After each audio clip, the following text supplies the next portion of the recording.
प्यारे बच्चों, online teaching में आपका स्वागत है।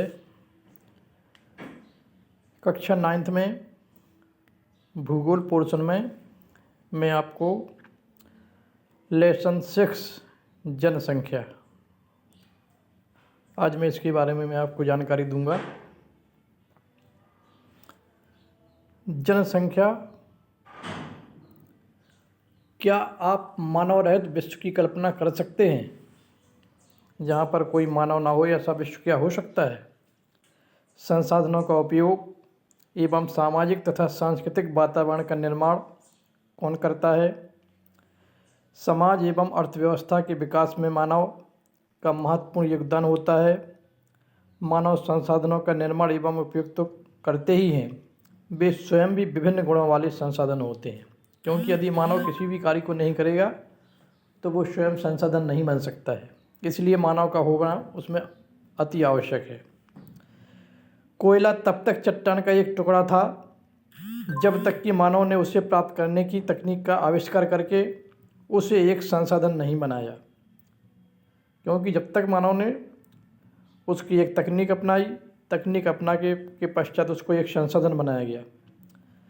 प्राकृतिक घटनाएं जैसे बाढ़ या सुनामी जब किसी घनी आबादी वाले गांव या शहर को प्रभावित करते हैं तभी तो आपदा बनते हैं।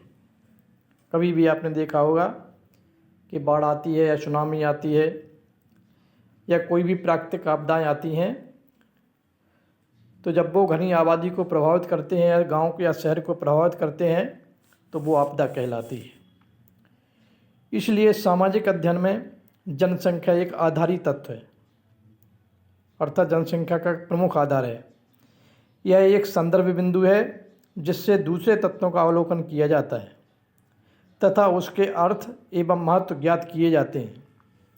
संसाधन, आपदा एवं विनाश का अर्थ केवल मानव के लिए ही महत्वपूर्ण है, क्योंकि कोई भी संसाधन होगा तो वो मानव के द्वारा बनाया जाएगा।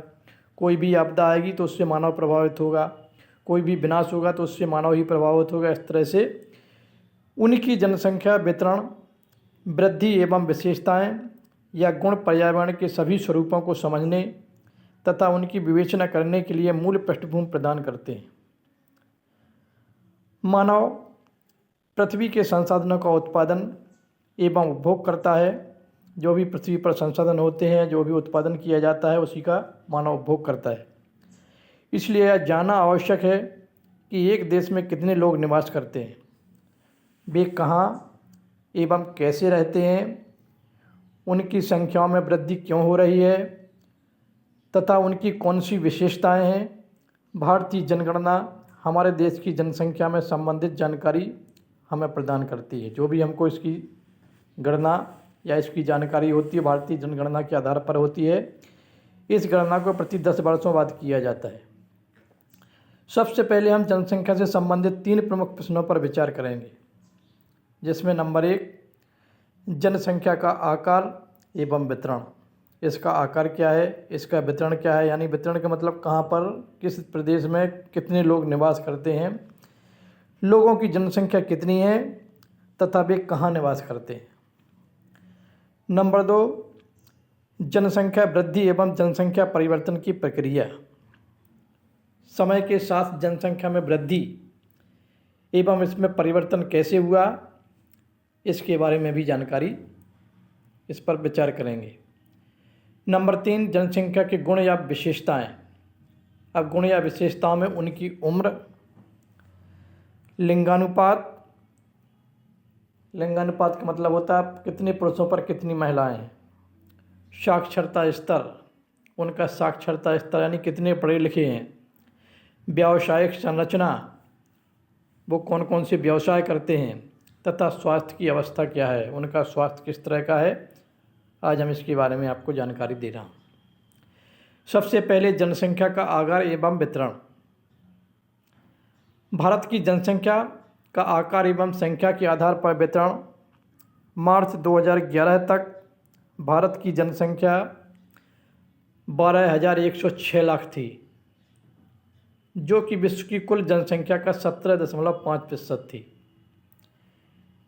यह 12.1 करोड़ लोग भारत के 32.8 लाख वर्ग किलोमीटर, यानी इसका जो क्षेत्रफल दिया है, इतने वर्ग किलोमीटर के विशाल क्षेत्र में असमान रूप से वितरित हुए हैं। यानी असमान रूप से, बराबर समानता कहीं पर नहीं है, असमान रूप से यानी इनका वितरण किया गया है। अब आती है जनसंख्या। जनसंख्या किसे कहते हैं? एक निश्चित समयांतराल में जनसंख्या की आधिकारिक गणना जनगणना कहलाती है।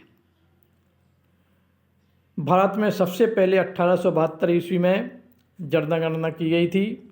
हालांकि 1881 में पहली बार एक संपूर्ण जनगणना की जा सकी। उसी समय से प्रत्येक 10 वर्ष पर जनगणना होती है। भारतीय जनगणना जनसांख्यिकी, सामाजिक तथा आर्थिक आंकड़ों का सबसे बृहद स्रोत है। क्या आपने कभी जनगणना रिपोर्ट देखी है?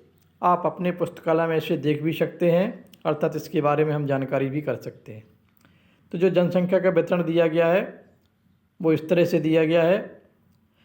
2011 की जनगणना के अनुसार देश की सबसे अधिक जनसंख्या वाला राज्य उत्तर प्रदेश है।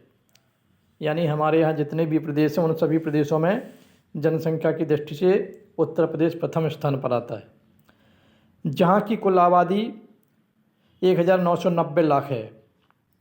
उत्तर प्रदेश में देश की कुल जनसंख्या का 16% हिस्सा निवास करता है। यानी 16% जनसंख्या केवल उत्तर प्रदेश में निवास करती है, शेष सभी प्रदेशों में बाकी जनसंख्या निवास करती है। दूसरी ओर हिमालय क्षेत्र के राज्य सिक्किम की आबादी केवल 6 लाख ही है, जो हिमालय क्षेत्र से लगा हुआ है सिक्किम राज्य, तथा लक्षद्वीप में केवल 64,429 लोग ही निवास करते हैं। ये केंद्र शासित प्रदेश है। इस तरह से इसका वितरण दिया गया है। भारत की लगभग आधी आबादी केवल 5 राज्यों में निवास करती है। ये राज्य हैं उत्तर प्रदेश, महाराष्ट्र, बिहार, पश्चिम बंगाल एवं आंध्र प्रदेश। इन 5 राज्यों को मिला लिया जाए तो आधी आबादी इन 5 राज्यों में निवास करती है और शेष सभी प्रदेशों में आधी आबादी निवास करती है। क्षेत्रफल की दृष्टि से राजस्थान सबसे बड़ा राज्य है, जिसकी आबादी भारत की कुल जनसंख्या का केवल 5.5% है। जनसंख्या के आधार पर भारत में जनसंख्या वितरण। जनसंख्या घनत्व असमान वितरण का बेहतर चित्र प्रस्तुत करता है। प्रति इकाई क्षेत्रफल में रहने वाले लोगों की संख्या को जनसंख्या घनत्व कहते हैं। भारत विश्व के घनी आबादी वाले देशों में से एक है।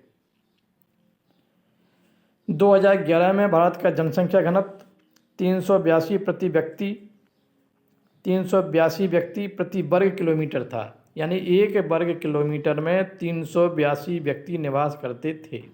ये 2011 के अनुसार है। 2021 की जनगणना हो नहीं पाई है, जहां बिहार का जनसंख्या घनत्व 1102 व्यक्ति प्रति किलोमीटर है। वहीं अरुणाचल प्रदेश में यह 17 व्यक्ति प्रति किलोमीटर है।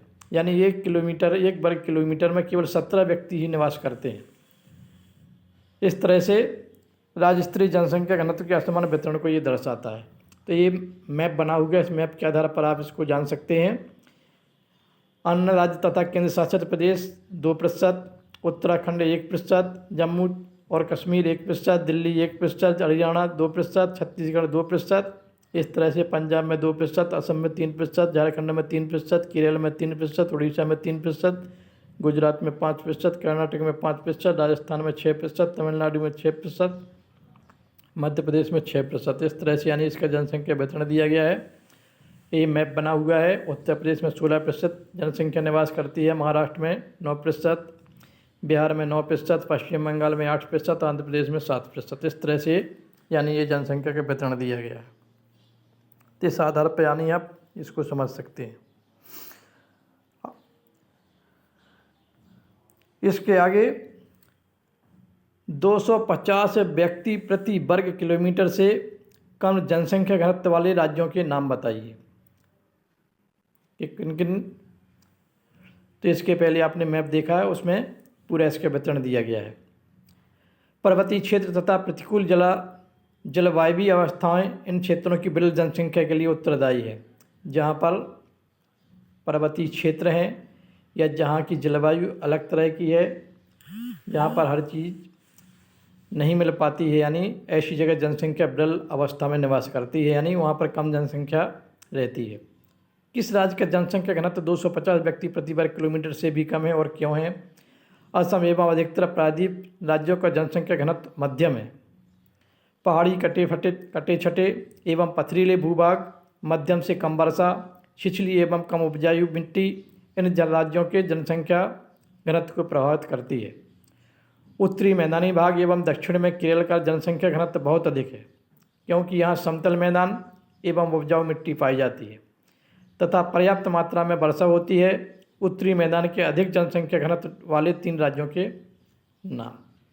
तो इस तरह से यानी ये जनसंख्या का वितरण दिया गया है। प्यारे बच्चों, आज की वीडियो में बस इतना ही। नेक्स्ट में आपको अगली वीडियो में जनसंख्या वृद्धि एवं जनसंख्या परिवर्तन की प्रक्रिया, इसके आगे मैं आपको इसकी जानकारी दूंगा। ओके।